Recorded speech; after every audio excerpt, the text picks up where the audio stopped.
Conversations about education often mention the 3 R's: reading, writing, and arithmetic. Conversations about communication need to be focused by the 3 C's: clarity, consistency, and conciseness. Taken together, these traits provide a solid foundation for your key messages.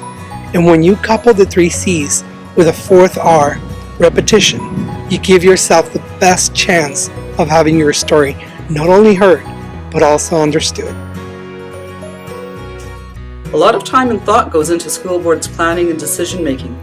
You collect and analyze data, review various options, assess the pros and cons of each, and ultimately decide on a course of action.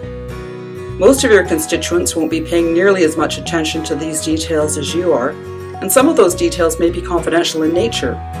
Your challenge is to communicate your final decision to your community in a compelling and logical fashion. To do that, you need to focus on a key message. When you get that right, your message will stick with your audience. Key messages need to be clear. Avoid jargon and technical language. Keep sentence structure simple. Repetition, to a point, enhances clarity. So if the format of the communication permits, structure it with an introduction, a body, and a conclusion.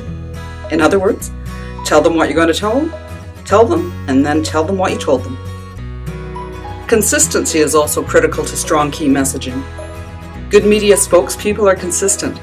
They stay on point with the predetermined key messages, whether they are speaking with the media, at a town hall, or to someone in the grocery store. And if the conversation is about an important board decision, the key message should be the same no matter who's doing the talking, because key messages relate to the why and what of a board decision, not personal viewpoints. Finally, key messages must be concise. One way to keep them concise is to make sure they are relevant. Remember all those options you considered before making your final decision? Those aren't nearly as relevant as the option you did choose.